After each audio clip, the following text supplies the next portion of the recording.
Hello friends, welcome to சனமா சமையல். இன்னைக்கு நம்ம பார்க்க போகிறது நாட்டுக்கோழி white biryani with dalcha. Video கொஞ்சம் லென்த்தாக இருக்குதுன்னு பார்க்காதீங்க. பிரியாணி எப்படி செய்கிறதுங்கிறத டீட்டெயிலாக சொல்லியிருப்போம். ஸோ ஸ்கிப் பண்ணாமல் பாருங்கள். எங்கள் சேனலுக்கு வர்றவங்க மறக்காமல் சப்ஸ்கிரைப் பண்ணுங்கள். பக்கத்தில் உள்ள பெல் ஐக்கானையும் கிளிக் பண்ணிக்கோங்க. இப்போ வாங்க நம்ம பிரியாணி எப்படி சமைக்கலாங்கிறத பார்க்கலாம். இன்றைக்கி வித்தியாசமான முறையில் ஒயிட் பிரியாணி செய்ய போகிறோம். அதுக்கு கோழி நாங்கள் நாட்டுக்கோழி தான் மேக்ஸிமம் வாங்குவோம். சின்ன நாட்டுக்கோழி இதில் ஒரு 3/4 கிலோ இருக்கும். அது எடுத்து வச்சுருக்கேன். அடுத்து மல்லிக்கீரை, புதினாக்கீரை, எலுமிச்சம்பழம் ஒரு பாதி, ஒரு 10 பச்சை மிளகா. இதுக்கு மிளகாத்தூள்லாம் சேர்க்க போகிறது கிடையாது. அதனால் பச்சை மிளகா ஒரு 10 பச்சை மிளகா போடுறோம். ஸ்பைசஸ் இது ஜீரகத்தூள், இது மிளகுத்தூள், இது வெள்ளை மிளகுத்தூள். இதுதான் காரத்துக்கு. பச்சை மிளகாவும் இது மட்டும்தான் காரத்துக்கு. 4 வெங்காயம் எடுத்து வச்சுருக்கேன். இதில் ஒரு வெங்காயம் சின்னதாக உள்ளது பொரிச்சு நல்லா நெய்யில் பொரிச்சு வச்சு லாஸ்ட்டாக போடுறதுக்கு. அதோடு சேர்த்து முந்திரி பருப்பும் பொரிச்சு வேண்டாம் போட்டுக்கலாம். அது அவங்கவுங்க இஷ்டம், இல்லைன்னா விட்டுக்கலாம். இது அரைக்கிறதுக்கு பாதாம் பருப்பும் முந்திரி பருப்பும் சுடு தண்ணியில் ஊற வச்சுட்டு இந்த 10 பச்சை மிளகா போடுறோம்ல, அதில் ஒரு 5 பச்சை மிளகாவும் சேர்த்து போட்டு அரைச்சிடுவோம். அதுக்கு இது முந்திரி பருப்பு. இது 3 பட்டை, 3 கிராம்பு, ஒரு ஸ்டார் அனீஸு, 2 ஏலக்காய் வச்சுருக்கேன். ஒரு 4 ஸ்பூனு இஞ்சி பூண்டு எடுத்து வச்சுருக்கேன். ஒரு 3 கப்பு, ஒரு 3.5 கப்பு போடுவேன் நான் அரிசி. 2 நேரத்துக்கும் எங்களுக்கு 3 பேருக்கு அதுக்குள்ளது. இது 2 கப்பு தேங்காய் பால். இதுக்கு 2 கப்பு தேங்காய் பால் இதில் இருக்குது. இதில் 1 கப்பு ஃபுல்லாக தயிர் வச்சுருக்கேன். நல்லா ஒரு ஃபுல் கப்பு, ஒரு குக்கருக்கு பால் ஒரு ஃபுல் கப்பு அளவு தயிர் வச்சுருக்கேன். இதுதான் இதுக்கு இந்த ஒயிட் பிரியாணிக்கு தேவையான ஜாமானுங்க. நான் உங்களுக்கு செஞ்சு காமிக்கிறேன். அரிசி ஒரு 3 கப்பு போடுவோம். 1 2 3 3/4 கப்பு, 1/2 கிலோ அளவுக்கு வரும். 1/2 கப்பு இருக்கும் 1 கிலோ அரிசி. இது 3/4 கப்பு அளவு போடுறேன். ஓகே, வெங்காயம் அரியிறோம் பிரியாணிக்கு. நான் இந்த மாதிரி ரம்ப கத்தி தான் வச்சுப்பேன். இது லூலு மார்க்கெட்டில் விற்கும், துபாய் கத்தி. அதனால் இதுதான் எங்களுக்கு அப்போலேருந்தே துபாய் கத்தி பழகி போச்சு. பெரிய கத்தி வச்சு எனக்கு ரொம்ப அரியறதுக்கு வராது. அதனால் இதை வச்சு தான் அறிவேன். இந்த மாதிரி அரிஞ்சிக்கிறது. கோழியில் தயிர் மசாலாலாம் போட்டு பரட்டி வைக்க போகிறோம். அதை ஊறிட்டுருக்கட்டும். அது 1 ஸ்பூன் உப்பு போடுறேன். இஞ்சி பூண்டு போடுறேன்.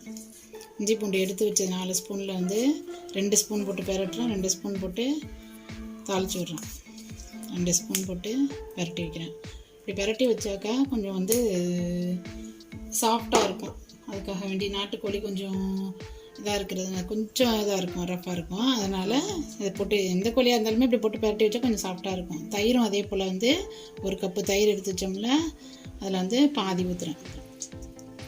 ஊற்றிட்டு மீதி வச்சுருக்கோம். வச்சுட்டு இதே போல்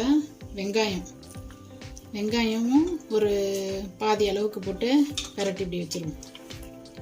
வச்சுட்டு பாதியை தாளித்து விடுவோம். எல்லாமே இப்படி பாதியாக கொட்டிட்டு இந்த மசாலா தூளுங்களை போட்டு பரட்டி வச்சுருவோம். ஜீரகத்தூள், மிளகுத்தூள், கருப்பு மிளகுத்தூள், வெள்ளை மிளகுத்தூள். 5 பச்சை மிளகாய் எடுத்துருக்கேன். இதை முழுசாக அப்படியே லைட்டாக இப்படி கீறி விட்டுட்டு போட்டுப்போம். ஏன்னா நம்ம பிரியாணியில் போட்டு செய்கிறதுனால ரொம்ப உடஞ்சிரும். அதனால் லைட்டாக அப்படி கீறி விட்டுட்டு போட்டு பரட்டி வச்சுருவோம்.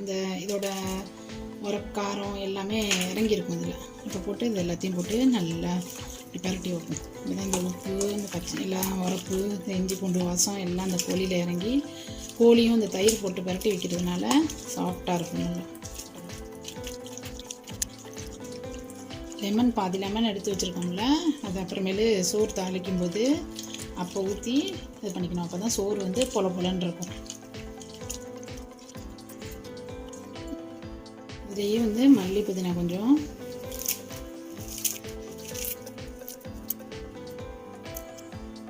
எல்லாத்தையும் போட்டு இப்படி பரட்டி வச்சுருப்போம். அதோட வாசனைலாம் நல்லா இறங்கும். இதில் வந்து மஞ்சள் சேர்க்குறது இல்லை, மிளகாத்தூள் சேர்க்குறது இல்லை, கொத்தமல்லி தூள் சேர்க்குறது இல்லை, கரம் மசாலாலாம் ஒன்றும் சேர்க்குறது கிடையாது. இந்த ஸ்பைசஸ் மட்டும்தான். ஆனால் பச்சை மிளகா அவங்கவுங்க காரத்துக்கு தகுந்த மாதிரி அவங்கவுங்க வீட்டில் வாங்குகிற பச்சை மிளகா காரத்துக்கு தகுந்த மாதிரி போட்டுக்கோங்க. நான் சொன்னேங்கிறதுக்காக வேண்டி நிறையாவும் போட வேணாம். பச்சை மிளகா இங்கே உள்ளது கொஞ்சம் திட்டமான காரமாக இருக்கும், ரொம்பவும் காரம் இருக்காது, காரம் இல்லாமல் இருக்காது. அதனால் இந்த அரை கிலோ அரிசிக்கு வந்து எவ்வளோ போடணுமோ அந்த அளவு போட்டிருக்கேன். பத்தலைன்னா நான் இன்னும் 1-2 உரப்பு பார்த்துக்கிட்டு 1-2 பச்சை மிளகா கீரி போட்டுக்குவேன். அது போல் நீங்களும் பார்த்துக்கிட்டு போட்டுக்கோங்க. மிக்சியில் போட்டு 5 பச்சை மிளகா எடுத்து வச்சதில் நீங்கள் எத்தனை பச்சை மிளகா போடுறீங்களோ அதுக்குள்ளே பாதியை எடுத்து அரைச்சிக்கணும். இது பாதாம் பருப்பு முந்திரி பருப்பு வந்து தோல் எடுத்து பாதாம் பருப்பு ஊற வச்சு தோல் எடுத்து வச்சுருக்கேன். முந்திரி பருப்பு அது சேர்த்து போட்டு இதை அரைச்சி எடுத்துக்குவோம். நெய் வந்து 2 ஸ்பூன் போடுறேன். எண்ணெய் வந்து ரொம்ப நான் நெய் சேர்க்க மாட்டேன், கரெக்டாக போட்டிருக்கேன். அரை கிலோவுக்கு எவ்வளோ ஊற்றணுமோ ஒரு 75 கிராம் எண்ணெய் ஊற்றிருக்கேன். ஒரு 2 ஸ்பூன் நெய் போட்டிருக்கேன். இதில் வந்து முந்திரி பருப்பு கடைசியில் போடுறதுக்கு பொரிச்சு எடுத்துக்கலாம். பொரிச்சு எடுத்துக்கிட்டு நல்லா செவக்கிற அளவுக்கு பொரிச்சு எடுத்துகிட்டு மேலே டெக்கரேஷன் பண்ணி போட்டுக்கிறதுக்கு அந்த சோறோட சேர்த்து சாப்பிட்றதுக்கு நல்லாயிருக்கும். அதனால் இந்த முந்திரி பருப்பு பொரிச்சு எடுத்துக்குவோம். வேணாங்கிறவங்க அப்படின்னா விட்டுடலாம். அவ்வளோதான், நம்மளோட ஆப்ஷன் தான் எல்லாமே. நமக்கு வேணும் அப்படின்னு நினச்சா எடுத்துக்கலாம், வேணும்னா விட்டுற வேண்டியது தான். என்ன இந்த பொருள்லாம் கொஞ்சம் கொஞ்சம் கூட சேர்க்கும்போது டேஸ்ட்டு கொஞ்சம் அதிகமாகும், கொஞ்சம் வந்து என்ன கொஞ்சம் ரிச்னஸ் அதிகமாக இருக்கும். அதுக்கு தான் போடுறது. இது வந்து கார்னிஷிங் பண்ணுறதுக்கும் அழகாக இருக்கும், அதுக்கு தான் சேர்த்து போட்டு எடுக்கிறோம். இது கொஞ்சம் குழி பாத்திரமாக இருக்குது. இதிலே போட்டு நான் வந்து பிரியாணி வந்து தம் போட்டுருவேன், குக்கர்லலாம் போடல. அதனால் இதிலே வச்சுட்டேன், இந்த பாத்திரத்திலே வச்சுட்டேன். இப்போ வந்து வெங்காயம் வந்து பொரிச்சு எடுக்க போகிறோம். அடுத்தது கொஞ்சம் நல்லா நீட்டமாக வெங்காயம் வந்து போட்டிருக்கேன். நல்லா செவக்கிற அளவுக்கு பொரித்து எடுத்து வச்சிருக்கேன் தனியாக. ஸோ வெங்காயம் வந்து நல்லா செவந்து பொரிஞ்சு வந்துடுச்சு. ரொம்ப விட்டாலும் ரொம்ப வாசம் தீஞ்ச வாசம் மாதிரி அடிச்சிடும். அதனால் நான் இந்த மாதிரி கலரில் தான் நான் எடுப்பேன். இதை எடுத்து தனியாக இதை வச்சுப்போம். கடைசியில் வந்து மேலே வந்து கார்னிஷிங் பண்ணிவிட்டு போடுவோம், சாப்பிட்றதுக்கும் நல்லாயிருக்கும். எங்கள் வீட்டில் வெங்காயம் பொரிச்சு வச்சா என் பையன் வெங்காயம் முந்திரி பருப்பு இதெல்லாம் பொரிச்சு வச்சா அடுத்தது சாப்பிடுவார். அதே போல் எங்கள் ஹஸ்பண்டும் சாப்பிடுவாங்க. இந்த வெங்காயம் பொரிச்சிட்டு இந்த எண்ணெய் நெய் அப்படி இருக்குது, அதுலேயே வந்து இப்போ வந்து பட்டை கிராம்பு போட்டுப்போம். பட்டை கிராம்பு ஏலக்காய் வந்து எடுத்தோம்ல அதை போட்டுக்குவோம். போட்டுக்கிட்டு உரியுது. இப்போ வெங்காயத்தை இது வந்து பிரியாணிக்கு நம்ம தாளிக்கிறோம். நல்லா பொரியட்டும். இதிலே கொஞ்சம் வந்து புதினா போட்டுக்கலாம். புதினா போட்டுக்கிட்டு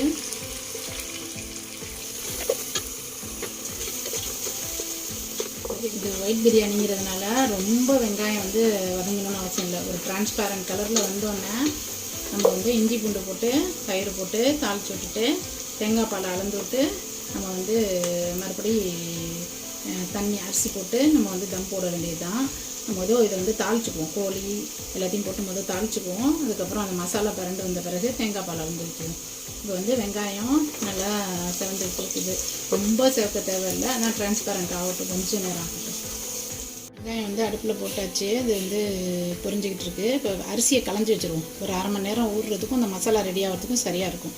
அதனால் இதை வந்து களைஞ்சிட்டு ஊற வச்சு வச்சுருவோம். வந்து 2 தடவை களைஞ்சிட்டு தண்ணி ஊற்றி ஊற வச்சுருக்கேன். கரெக்டாக இந்த மசாலா ரெடி ஆகிறதுக்கும் இதுக்கும் ஊறுறதுக்கும் சரியாக இருக்கும். இது இருக்குது. வெங்காயம் அழகாக பொரிச்சு வச்சாச்சு. வெங்காயமும் முந்திரி பருப்பும் பொரிச்சு வச்சுருக்கோம். இது லாஸ்ட்டாக கார்னிஷிங் பண்ணிக்கலாம். இது வெங்காயம் வந்து டிரான்ஸ்பரண்ட் ஆகிடுச்சு. இப்போ வந்து இதில் வந்து நம்ம மீதி வச்சுருந்த இந்த இஞ்சி பூண்டு வந்து போடுறோம். நம்ம ஏற்கனவே 2 ஸ்பூன் போட்டிருக்கேன், இப்போ ஒரு 2 ஸ்பூன் போடுறேன். போட்டு வாசம் வர வரைக்கும் நல்லா இது பண்ணி விட்டுட்டு, ஏன்னா ரொம்ப வேகமாக வைக்கல, மெதுவாக வச்சு தான் செய்கிறேன். ரொம்ப வெங்காயம் சவக்கக்கூடாது, அதுக்கு தான் இப்போ பார்த்து திட்டமாக செஞ்சிட்ருக்கேன். ஏன்னா சாதாரண நான் வந்து நார்மலாக அன்றைக்கி எங்கள் வீடியோவில் கிழக்கு வழி பிரியாணி போட்டிருந்தேன்னா அதுக்கெலாம் வெங்காயம்லாம் அப்படியே ப்ரௌனிஷாக வரணும். அந்த அளவுக்கு வந்து அதுக்கப்புறம் தான் தக்காளி போடணும். இந்த இதில் ஒரு ஸ்பெஷல் விஷயம் என்னென்னா தக்காளி போடல, தக்காளி போடாத பிரியாணி இது. தக்காளி போடாமல் இஞ்சி பூண்டு தயிர் எலுமிச்சம்பழம் அந்த புளிப்பு அந்த மிளகு பச்சை மிளகாய் காரம் தான் இதோட ஸ்பெஷல். இது பாருங்க, வெங்காயம் இஞ்சி பூண்டு கொஞ்சம் வதங்கிருச்சு. இப்போ வந்து தயிர் மீதி வச்சிருந்த தயிர் இருக்குல்ல, அதை அப்படியே போடும். முக்கால்வாசி தயிர் நம்ம அதில் ஊற்றி பரப்பி வச்சுட்டோம். இது வந்து இந்த தாளிச்சான்னு கொஞ்சம் வாசமாக இருக்குமேன்னு சொல்லிட்டு இதில் கொஞ்சம் போடுறேன். எடுத்து வச்ச தயிர் தான், 1 கப்பு தயிரில் கொஞ்சமாக போட்டு அதை நல்லா வதக்கி விடுவோம்.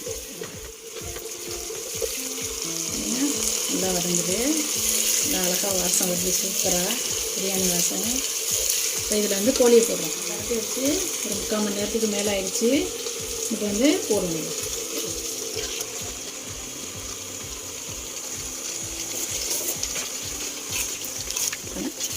நல்லா அழகாக கரண்டு வருது பாருங்க. இதில் வேறு மெத்தடில் யாரும் ஒயிட் பிரியாணி செய்கிறாங்களா என்னன்னு எனக்கு தெரியல. நாங்கள் இந்த மாதிரி மெத்தடில் தான் செய்வோம். அப்படியே நல்லா வதங்கிட்டு இருக்கட்டும். கொஞ்சம் லைட்டாக அந்த கோழியில் உள்ள சாறு இந்த ஈரம் எல்லாம் போகட்டும். கொஞ்சம் நல்லா அப்படியே நல்லா வதங்கிட்டு இருக்கட்டும். எல்லாமே உப்பு எல்லாமே போட்டு நம்ம வந்து பரட்டி வச்சுருக்கோம். இதில் உள்ள இந்த சாறுலாம் இறங்கி அதில் கோழியில் ஏறட்டும். அது வரைக்கும் வெயிட் பண்ணுவோம். பாருங்க, அழகாக நல்லா அப்படியே வதங்கிட்டு இருக்குது. இன்னும் கொஞ்சம் நேரம் நல்லா அழகாக வந்து தண்ணி கொஞ்சமாக அப்படியே அந்த தண்ணியெல்லாம் சுண்டி எல்லாம் மசாலா மாதிரி வரட்டும். இப்போ வந்து நம்ம அரைச்சி வச்ச பேஸ்ட் இருக்குல்ல, பாதாம் பருப்பு முந்திரி பருப்பு பச்சை மிளகா பேஸ்ட் இருக்குல்ல, அதை போட்டு கொஞ்சம் நேரம் தண்ணி கழுவி ஊற்றி கொஞ்சம் நேரம் வேக விடுவோம் கோழி. அப்போ தான் நல்லாயிருக்கும். அப்படியே வெந்துட்டு இருக்கட்டும். இந்த லிட்டு போட்டு இப்போ மூடி வைப்போம். சிம்மில் வச்சு கொஞ்சம் லிட்டு போட்டு அப்படியே மூடி வைப்போம். அப்போ தான் அந்த வாசம்லாம் நல்லா இறங்கும். அழகாக இந்த கறி வெந்துட்டு இருக்குது. கோழி வந்து சரியான ஸ்மெல்லாக இருக்குது வீடு. பையனுக்கெலாம் பசி வந்துருச்சு. சீக்கிரம் செஞ்சுக்குவோம், சாப்பிடுவோம். இப்போ வந்து அழகாக இந்த பாருங்க, கோழியிலே இவ்வளோ தண்ணி விட்டுருக்குது. கோழி தயிர் எல்லாத்துலேயும் இவ்வளோ தண்ணி விட்டு அழகாக பாதி வெந்துருச்சு. இப்போ வந்து நம்ம வந்து இப்போ அரைச்சி வச்சுருக்கோம்ல, பச்சை மிளகாவும் பாதாம் பருப்பு முந்திரி பருப்பு போட்டு அரைச்சி வச்சுருக்கோம்ல, அதை வந்து இதில் ஊற்றுவோம். அதில் ஊற்றிட்டு இப்போ தான் நமக்கு எல்லாம் உரப்பு எல்லாமே கரெக்டாக தெரியும். இப்போ நம்ம அழகாக அதை ஊற்றிட்டு இப்போ பரட்டி விட்டு பார்த்து உரப்பு எவ்வளோ இருக்குது, என்ன உரப்பு உப்பு எல்லாம் பார்த்துட்டு, லெமன் வந்து நம்ம வேணும் பெரிய லெமனாக இருந்துச்சுன்னா பாதி மூடி போதும். இப்போ சின்ன லெமனாக 1/2 கிலோ அரிசி தான் போடுறேன். அதுக்கு நீங்கள் 1 கிலோ அரிசிலாம் போட்டிங்கன்னா 1 லெமன் ஊற்றலாம். இன்னும் 1 கப்பு தயிர் ஊற்றலாம். எல்லாமே அப்படியே டபுளாக இன்க்ரீஸ் பண்ணிக்க வேண்டியதான். நான் 1/2 கிலோ அரிசி தான் கரெக்டாக போடுறேன். அதனால் இப்படி போட்டிருக்கோம். இப்போ பாருங்கள் எப்படி இருக்குது பார்த்தீங்களா, மசாலா ஒயிட் கலரில் சூப்பராக இப்படி வந்துடுச்சா. அடுத்தது வந்து இது கொஞ்சம் நேரம் அப்படியே அந்த பச்சை மிளகா வாசம்லாம் அரைச்சி போட்டிருக்கோம்ல, அது வாசம்லாம் போகட்டும். போனதுக்கு பிறகு டேஸ்ட் பண்ணி பார்ப்போம். உப்பு புளிப்பு உரப்பு எல்லாம் எப்படி இருக்குதுன்னு சொல்லிட்டு அதுக்கு தகுந்த மாதிரி நம்ம அப்புறம் அரிசி போடுறதுக்கு முன்னாடி நம்ம லெமன் கொஞ்சம் ஊற்றிக்கலாம். நம்ம இப்போ அது பாட்டுக்கு வெந்துட்டுருக்கட்டும். லிட்டு போட்டு மூடி வச்சுருவோம். இப்போ சைட் பை சைடு எங்கள் வீட்டுக்காரங்களுக்கு தால்ச்சா இல்லாமல் இறங்காது. அதனால் குக்கரில் வந்து தண்ணி வச்சு இந்த கப்பு எங்களுக்கு தேவையான அளவு பருப்பு, நாங்கள் இந்த குட்டியோண்டு கப்பில் தான் போடுவேன். 1 கப்பு பருப்பு, துவரம் பருப்பும் கடலை பருப்பும் சேர்த்து அதை வேக வைக்க போகிறேன். தண்ணி கொதிக்க வச்சுருக்கேன். தண்ணி கொதித்த பிறகு தான் போடுவேன். இது வரைக்கும் இந்த பருப்பு வந்து ஊற வச்சுருக்கேன். அது தண்ணி கொதித்த பிறகு இதை போட்டு விசில் விட்டு எடுத்து வச்சுக்க வேண்டியதுதான். அதுக்கப்புறம் காமிக்கிறேன். பாருங்க, இதெல்லாம் ஊற்றி நல்லா ஒயிட் கலரில் மசாலா அழகாக வந்துடுச்சு. இருக்குது இங்கே சைடு பை சைடு இங்கே தண்ணி கொதிச்சிருக்கு. பருப்பு போடுறோம். இது வந்து ஒரு விசில் விட்டு இதில் கொஞ்சோன்னு நான் எப்போதும் தால்ச்சாவில் வந்து எல்லோரும் போடுறாங்களான்னு எனக்கு தெரியாது. நான் கொஞ்சோன்னு இஞ்சி பூண்டு போட்டு இதை வேக வைப்பேன். அப்போ தான் கொஞ்சம் தால்ச்சா வாசமாக இருக்குன்னு சொல்லிட்டு ஒரு 1/4 ஸ்பூன் அளவு இஞ்சி பூண்டு போடுறோம். போட்டு கறியாக இருந்தாக்கா கறியும் பருப்பும் போட்டு வேக வைப்போம். எலும்பு போடுறது இது பண்ணுவோம். இன்றைக்கி வந்து கோழியில் உள்ள சின்ன சின்ன பார்ட்ஸை போட்டு இன்றைக்கி தால்ச்சா வைக்கிறேன். அது எங்கள் ஹஸ்பண்டுக்காக மட்டும்தான். நாங்களாம் தால்ச்சா விரும்பி சாப்பிட மாட்டோம். நானும் என் பையன்லாம் ஒரு கண்டிப்பாக வைக்கிறேன். தால்ச்சாக்கு வந்து ஒரு கத்திரிக்காய், ஒரு கேரட்டு, ஒரு 3/4 கேரட்டு போட்டுக்குவேன். ரொம்ப காய்கறியே எனக்கு போட பிடிக்காது. அதனால் 3 காய் மட்டும் தான் இன்றைக்கி எடுத்திருக்கேன். ஒரு உருளைக்கிழங்கு, கேரட்டு, ஒரு கத்திரிக்காய், ஒரு 1.5 தக்காளி பார்த்துக்குங்க. 1.5 தக்காளி, ஒரு 2-3 பச்சை மிளகா, ஒரு வெங்காயம் இதெல்லாம் அரைஞ்சிக்கிறது. எப்போதுமே மாங்காய் வாழைக்காய் போடுறது. வாழைக்காய் இருக்குது, ஆனால் நான் போடல. இன்றைக்கி 3 காய்கறி மட்டும் போட்டு சிம்பிள் தால்ச்சா வைக்கிறோம். இப்போ வந்து நம்ம வந்து கோழி நல்லா வெந்துருச்சு. இப்போ நம்ம அந்த கோழியை வந்து எடுத்துருவோம். கோழியை நான் அன்றைக்கி கிழக்குவழி பிரியாணியில் செஞ்சேன்ல, அதே போல் நான் எப்போவுமே இப்படி எடுத்துகிட்டு இந்த மசாலாவோடு கொஞ்சம் இருந்தால் எங்களுக்கு ரொம்ப பிடிக்கும். மேலாக இப்படி இந்த மசாலாவோடு சாப்பிட்டா பிடிக்கும். அன்றைக்கி செஞ்சது வந்து பிராய்லர் கோழி பிரியாணி, இது நாட்டுக்கோழி பிரியாணி, நாட்டுக்கோழி ஒயிட் பிரியாணி. இது நாங்கள் மேக்ஸிமம் நாட்டுக்கோழி தான் வாங்குவோம். அதனால் அன்றைக்கி அது மாதிரி செஞ்சுருந்தேன். இன்றைக்கி வந்து இது மாதிரி செய்கிறேன் இன்ஷா அல்லாஹ். இதில் உள்ள கோழியெல்லாம் எடுத்தாச்சு. இப்போ வந்து மசாலா நல்லா சிந்தி வந்துருச்சு. இப்போ வந்து நான் தண்ணி அளந்து ஊற்றுறதை காமிக்கிறேன். இப்போ வந்து தண்ணி அளந்து இந்த மசாலாலேயே இப்போ வந்து நான் தண்ணி அளந்து ஊற்றுறேன். இந்த கோழியை வந்து எடுத்தாச்சு, அதிலேயே நான் இப்போ தண்ணி அளந்து ஊற்றுறேன். தண்ணிக்கு பதிலாக தேங்காய் பால் ஊற்றுறேன். 1க்கு 1.5 தண்ணி, 2, இது வந்து தண்ணியோடு சேர்த்து 3 கப்பு இருக்குது. இப்போ வந்து 3வது கப்பு இப்போ ஊற்றுறேன். 3 கப்பு ஊற்றுறேன். மொத்தம் வந்து 4.5 கப்பு உங்களுக்கு வருது. 3 3 1.5 4.5 கப்பு. இப்போ 3 கப்பு ஊற்றிருக்கோம். இன்னும் வந்து அந்த அரிசியில் தண்ணி ஊறிட்டு இருக்குல்ல, அதில் ஒரு 1/2 கப்பு எடுத்துப்போம். அது வந்து ஒரு 1/2 கப்பு, இன்னும் ஒரு கப்பு ஊற்றினா போதும் தண்ணி. இந்த 1 கப்பு தண்ணி, மொத்தம் 4 கப்பு தண்ணி இந்த மசாலாவோடு சேர்த்து அளந்து ஊற்றிருக்கேன்.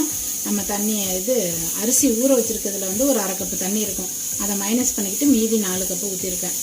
3.5 கப்பு அரிசிக்கு பார்த்துக்குங்க. இது இருக்குது. இதில் வந்து இப்போ உப்பு போடணும். இதுக்கு தேவையான உப்பு போடணும். எலுமிச்சம்பழம் புழிஞ்சு ஊற்றணும். இப்போ வந்து ஒரு 3.5 கப்பு அரிசிக்கு ஏற்கனவே வந்து அந்த மசாலாவில் ஒரு ஸ்பூனு உப்பு போட்டிருக்கேன். இப்போ இதில் வந்து ஒரு 2 ஸ்பூனு அளவுக்கு பார்த்து, அவங்க உப்பு கறிக்கும், கூட இருக்கும், குறைச்சிருக்கும், இல்லை குறைச்சி வேணுங்கிறோம் குறைச்சி போட்டுக்கலாம். அது அவங்களோட சாய்ஸ் உப்பு போடுறதெல்லாம் போட்டிருக்கேன் நான். பார்த்துக்கோங்க. இப்போ வந்து தண்ணி வந்து அளந்து ஊற்றுனது இந்த மசாலா எல்லாம் சேர்ந்து கொதித்து வருது. இப்போ வந்து அரிசி போட போகிறோம். என்ன எடுத்து வச்சுருக்கோம்ல, அது வந்து புளிரும். ரொம்ப இது கொஞ்சம் நல்ல சாறு வருது. ரொம்ப புளிப்பாக இருந்தால் நல்லா இருக்காது. அதனால் கொஞ்சம் ஊற்றி பார்த்துக்கிறேன். உங்களுக்கு வந்து வேணுங்கிற அளவு நீங்கள் ஊற்றிக்கங்க. ஊற்றிக்கிட்டு, எனக்கு வந்து ரொம்ப புளிப்பாக இருந்தாலும் பிடிக்காது. அதனால் இது பண்ணிவிட்டு இப்போ வந்து மல்லி புதினா கொஞ்சம் அதில் போடுறேன். போட்டுட்டு இப்போ நல்லா கொதி வந்துருச்சு. நல்லா கொதிக்குதுல, இந்த ஸ்டேஜில் தான் அரிசி போடணும். பிஸ்மில்லா. இது பாஸ்மதி அரிசி. சில பேர் தண்ணியை வடிகட்டிட்டு போடுவாங்க. அப்படி போடுறவங்க வந்து தண்ணி அதுக்கு தகுந்த மாதிரி அதில் எவ்வளோ தண்ணி இருக்கோ அது பார்த்துக்கிட்டு ஊற்றிக்கலாம். நான் சொன்ன மாதிரி இதில் ஒரு 1/2 கப்பு தண்ணி இருக்குது. நான் ஏற்கனவே 4 கப்பு ஊற்றிருக்கேன். இதை இப்போ அப்படியே ஊற்றிடுவேன் நான். எனக்கு அந்த ஊறின தண்ணி கீழே ஊற்ற அவ்வளோ பிடிக்காது. பாஸ்மதி அரிசி அந்த வாசத்தோடு இருக்கணும்னு. அதனால் அப்படியே ஊற வச்சுட்டு அதில் எவ்வளோ தண்ணி இருக்கோ அதுக்கு தகுந்த மாதிரி தான் நான் தண்ணி அளந்து ஊற்றிக்குவேன்.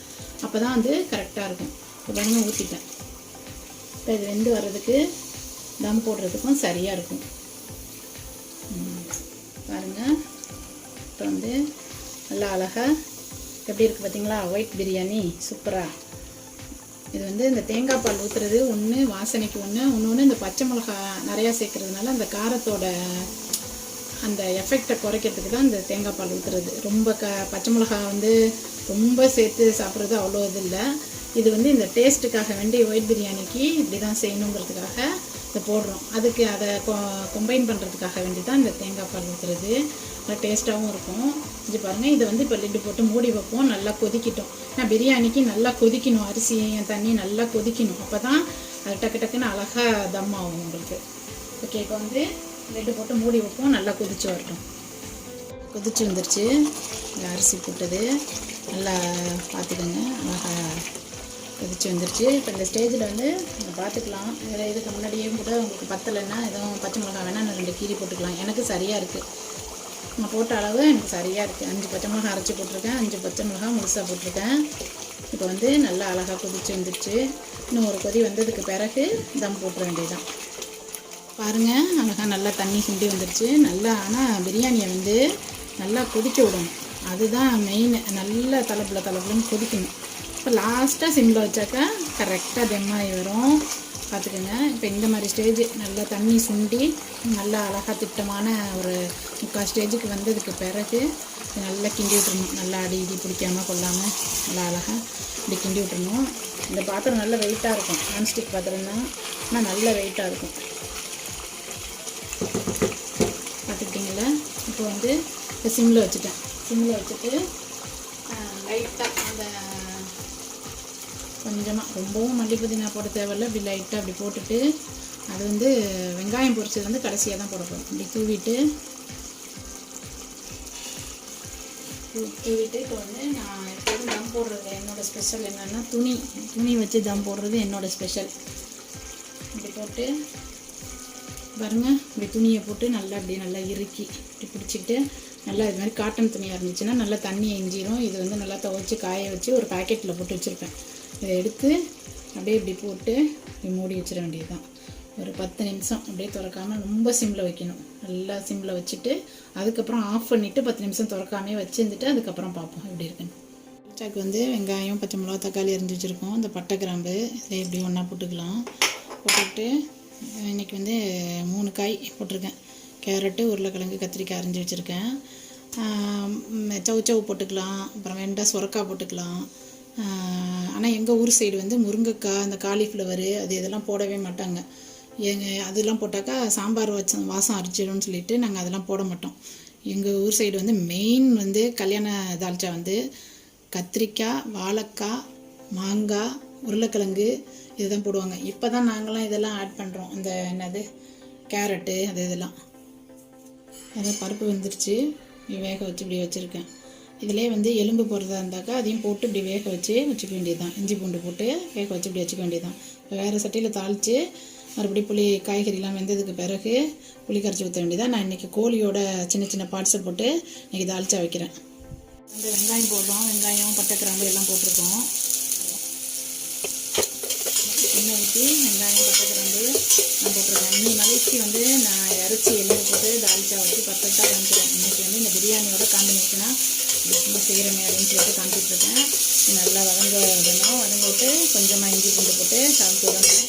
இதில் வந்து இந்த கோழி வச்சுருக்கேன். இது எல்லாத்தையும் போட்டு நல்லா வதக்கி விட்டு காய்கறியும் போட்டு வதக்கிவிட்டு தால்ச்சா போட வேண்டியது தான். தால்ச்சா பார்த்துருக்கீங்க. ஆனால் எங்கள் கிழக்கு வழி சைடு வந்து முருங்கைக்காய், காலிஃப்ளவர் இதெல்லாம் போட மாட்டாங்க. இதெல்லாம் போடுதுங்க சில பேர் பார்க்குறோம் தால்ச்சா. அது போட்டால் வந்து அதுக்கு பேர் எங்கள் ஊர் சைடுலாம் சாம்பார். காலிஃப்ளவர்லாம் சாம்பாரில் போடவே மாட்டோம் சுத்தமாக. ஆனால் இந்த பார்க்குறேன் ஒருத்தவங்க போடுறாங்க. அது இதுதான் உண்மையான கிழக்கு வழி தால்ச்சாங்கிறது வந்து கத்திரிக்காய், வாழைக்காய், மாங்காய். இன்றைக்கி என்கிட்ட மாங்காய் இல்லை. நாங்கள் லாக்டவுனில் வீட்டில் இருக்கிறதுனால இருக்கிறத வச்சு சிம்பிளாக ஒரு தால்ச்சா போடுறேன் எங்கள் ஹஸ்பண்டுக்காண்டி. வந்து நல்லா வந்து வெங்காயம் வதங்கிடுச்சு. தால்ச்சாக்கு பரவாயில்ல, இந்த அளவு வெங்காயம் வதங்கினா போதும். ஏற்கனவே ஒரு 1/2 ஸ்பூன் போட்டிருக்கேன். இப்போ ஒரு ஸ்பூனு கொஞ்சமாக வைக்கிறதுனால இவ்வளோ தான் போடுறேன். ஒரு ஸ்பூனு இஞ்சி பூண்டு போட்டால் போதும். போட்டுட்டு இப்படி நல்லா அப்படி வதக்கி விட்டுட்டு நல்லா கொஞ்சம் வாசம் வைக்கும். இதுதான் நல்லாயிருக்கும். வாசம் வச்சு வர வரைக்கும் கிண்டிட்டு தக்காளி போட்டுரும். லேட்டாகிடுச்சு வேறு. பத்து போட்டுட்டு தம் போட்டாச்சு பிரியாணி வேறு வந்து தக்காளி நல்லா வதங்கிடுச்சு. வந்து மிளகாத்தூள் போடுறேன். 1 ஸ்பூன் போடுறேன். மிளகாத்தூள் போட்டுட்டு நல்லா வதக்கி விடணும். சமையல் செய்யும்போது எவ்வளோ பெரிய அடுப்படியாக இருந்தாலும் பத்தாது. அதுபோல் தான் இப்போ இருக்குது. போட்டுட்டு இந்த கோழி இந்த பாருங்க வச்சுருக்கேன். இதுதான் சின்ன பார்ட்ஸுங்கிறது. என் பையன் கேட்டார், என்ன சின்ன பார்ட்ஸுங்கிற அப்படின்ட்டுன்னு. இதுதான் இந்த ரெக்கை, இந்த கழுத்து, இந்த ஈரல், கல்லீரல் இதெல்லாம் போட்டு அப்படியே வைப்போம் தால்ச்சான்னு சொல்லிட்டு வைக்கிறேன். கோழியில் வச்சா இந்த மாதிரி தான் வைக்கிறது. முழுசாகவே சில நேரத்துக்கு நாட்டுக்கோழியை போட்டு தால்ச்சா வச்சுட்டு நெய் சோறு போட்டுட்டு அப்படியும் சாப்பிடுவோம். இந்த மாதிரியும் சாப்பிடுவோம். இது வந்து இதுக்கு இன்றைக்கி இதை போட்டு இப்படி வதக்கிட்டேன். இறைச்சி மசாலா தூள் வந்து 1 ஸ்பூன் போடுறேன். மஞ்சத்தூள் ஒரு 1/2 ஸ்பூன் போட்டு நல்லா கிண்டி விட்டு வந்து பருப்பு வெந்த தண்ணியை வந்து ஊற்ற போகிறோம். கத்திரிக்காவை மட்டும் ஒரு வதக்கிறேன். அதிலே போட்டு கத்திரிக்காவை மட்டும் போட்டு ஒரு வதக்கிட்டாக்கா கொஞ்சம் நல்லாயிருக்கும். அதனால் கத்திரிக்காயை போட்டு வதக்கிட்டு கத்திரிக்காய் அரிஞ்சு வச்சுட்டதுனால கருத்து பிரித்து கொஞ்சம் போட்டுட்டு பருப்பு வந்து தண்ணி இருக்குல்ல இதை ஊற்றிடலாம். இன்றைக்கி வந்து அவசர தால்ச்சா சீக்கிரமாக வைக்கிறோம். அதனால் சீக்கிரம் காமிக்கிறேன். இன்னொரு நாளைக்கு பர்ஃபெக்டாக தால்ச்சா வைப்போம். இதுவும் சூப்பராக இருக்கும். நல்லாயிருக்கும், செஞ்சு பார்க்கலாம். வீட்டில் இருக்கிற ஜாமான்களை வச்சு டக்குன்னு வச்சு செய்யலாம் தால்ச்சா. திடீர்னு எங்கள் ஹஸ்பண்ட் வந்து தால்ச்சா வச்சிரு அப்படின்ட்டாங்க, அதனால் இப்போ இதை செஞ்சுட்டு நிற்கிறேன். இதிலே வந்து உருளைக்கிழங்கையும் போட்டுருவோம். ஒரு உருளைக்கிழங்கு ஒரு 3/4 கேரட் இருக்கும். ரொம்ப பெருசாக இருந்தாக்கா 1/2 கேரட் போட்டால் கூட போதும். கொஞ்சம் எடுத்து வச்சுட்டு இப்படி போடுறேன். போட்டுட்டு நல்லா கலரி விட்டு உப்பு போட்டு மூடி வச்சிட வேண்டியதான். இன்றைக்கி வந்து இறைச்சி மசாலா மட்டும் போட்டு இன்றைக்கி தால்ச்சா வைக்கிறேன். இதுவும் சூப்பராக இருக்கும். மிளகு, ஜீரகம், கரம் மசாலா எதுவுமே போடலை. அது மாதிரியும் வைக்கலாம். அது எலும்பு போட்டு வைக்கும்போது, ஆட்டு கறி போட்டு வைக்கும்போது அது மாதிரியும் வைக்கலாம். கோழிலையும் அதை போல் வைக்கலாம். அது இன்னொரு நாளைக்கு செய்வோம் இன்ஷா அல்லாஹ். நல்லா இந்த சைடில் கொதிச்சிட்டு இருக்குது. வட்டுக்கு கொதிச்சிட்டு காய்கறி நல்லா வெந்துட்டுருக்குது. இது வெந்துட்டுருக்கட்டும். உப்பு போட்டாச்சு, மசாலா தூள்லாம் போட்டாச்சு, வெந்துட்டுருக்கட்டும். இப்போ வந்து நான் பிரியாணி வந்து 10 நிமிஷத்துக்கு மேலே ஆயிடுச்சு வச்சு நான் அதை திறந்து காமிக்கிறேன். அழகாக புளிங்கிருச்சு. இதிலே நீங்கள் வந்து முன்னாடியே வேணாலும் உங்களுக்கு இறைச்சியை அடுக்கி வச்சு நம்ம இது பண்ணலாம். இப்போ நான் பெரட்டி விட்டுக்கிட்டு நான் வந்து இறைச்சி அடுக்கி வைக்கிறேன். பார்த்துக்கிட்டிங்களா ஒயிட் பிரியாணி எப்படி வந்திருக்குன்னு சொல்லிட்டு நல்லா அழகாக புளிங்கிருச்சு. இன்னும் செத்த நேரம் இது மேலே வந்து இப்படி ஒரு பெரட்டி விட்டுட்டு நான் அந்த இறைச்சியை அடுக்கி வைக்கிறேன். கோழி இறைச்சியை அடுக்கி வச்சுட்டு அப்படியே இன்னும் ஒரு 10 நிமிஷம் திருப்பி அப்படியே விட்டுட்டோம்னா இன்னும் நல்லாயிருக்கும். அப்படியே அழகாக இந்த சுத்தமாக ட்ரை ஆகிடும். இப்படி வச்சு மசாலாவோடு அது சாப்பிட்றதுக்கு நல்லாயிருக்கும். அதனால் அதை எடுத்து வச்சுட்டு எப்போவுமே நாங்கள் இப்படி தான் மேக்ஸிமம் அந்த மாதிரி தான் செஞ்சுக்கிறது. கோழியும் உடையாமல் பீஸாக எடுத்து எல்லாருக்கும் வைக்கலாம். பார்த்துக்கோங்க. அப்படி மூடி வச்சுட்டு இன்னும் ஒரு 10 நிமிஷம் அப்படியே இருக்கட்டும். அதுக்கப்புறம் எடுத்து சர்வ் பண்ணலாம். இப்போ வந்து தால்ச்சாலோட காயெல்லாம் நல்லா வெந்துருச்சு பாருங்கள். நல்லா வெந்துருச்சு, கோழியும் வெந்துருச்சு. அதோட வந்து இந்த புளி கரைச்சி வச்சுருக்கோம்.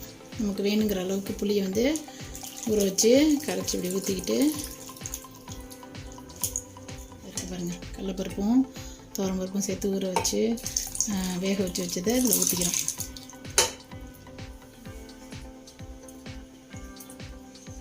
இது எல்லாத்தையும் கழுவி ஊற்றுவேன். இப்போ வந்து புளிப்பு, உப்பு, உரப்பு எல்லாம் எப்படி இருக்குன்னு பார்க்கணும். நல்லா கொதித்த பிறகு கருவேப்பிலை, மல்லி இலை எல்லாம் போட்டு இறக்கி வச்சிடணும். இப்போ பாருங்கள் கரெக்டாக இருக்குது. இது கொதிச்சிச்சின்னா இந்த பருப்புக்கு இது பண்ணி வரதுக்கு சரியாக இருக்கும். பார்ப்போம் சரியாக இருக்கான்னு நான் இப்போ டேஸ்ட் பண்ணி பார்க்குறேன்.